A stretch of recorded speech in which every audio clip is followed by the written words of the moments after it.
Shoutout sa mga driver, no?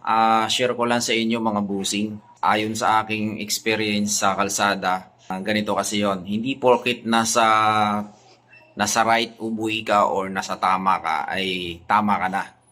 Palagi niyong tandaan mga boss, ang pagmamaniho sa kalsada ay dapat ay may kaakibat na pagpapapasensya at konting pakukumbaba. Okay? Hindi po kawalan o hindi kawalang sa ating mga kalalakihan. Sa madaling salita ay hindi tayo malulugi kung tayo ay magpapakumbaba sa kalsada.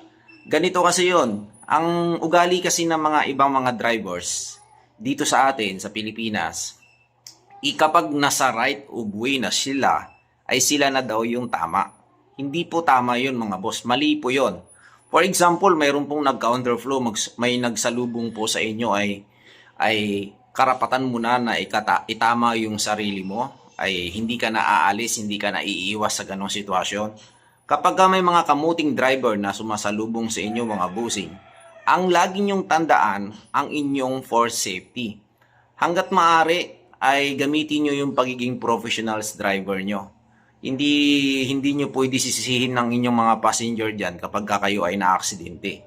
Kapag kayo ay na-involve sa aksidente at sasabihin nyo na tama kayo, nasa right of way kayo, mali po kayo dun mga busing.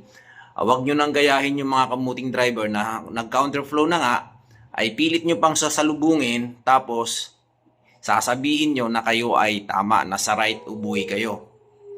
Ang gagawin nyo mga boss, ganito, makinig kayo, tuturuan ko kayo, no? Hindi ko naman sinasabi na ako ay pinakamagaling na driver sa buong Pilipinas. Ayon lang po sa aking naging experience, kung marunong ka naman magpakumbaba, ang gagawin nyo ay umiwas lamang po kayo sa mga ganitong klaseng driver na kamuti. Okay, ano ba yung mga kamuting driver? Yung mga balasubas na mga driver na basta-basta na lang nagka-counterflow, sumasalubong. Iwasan nyo na lang mga boss. Ang gagawin nyo, huminto kayo, tapos tumingin kayo sa left and right sa inyong side mirror. At kapag malinaw naman na wala kayong nakikitang sanhi na magiging accident, ay itabi nyo. Umiwas kayo mga boss. Huwag nyong sasalubungin itong mga driver na mga kamuti na kunwari mga hari sa daan. Kasi maraming mga experience ang aking naranasan na kapag nasa lubong mo ay akala nila sila na yung tama kasi sila yung nasa right of way.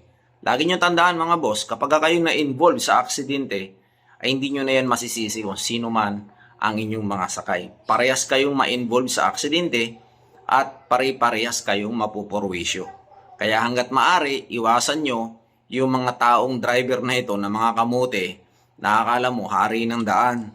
Okay, hindi naman kawalan yan, hindi naman kabawasan sa ating kapugian yan kung tayo ay iiwas para makapag-drive tayo ng maayos. Yan ang tunay na professionals driver, di ba?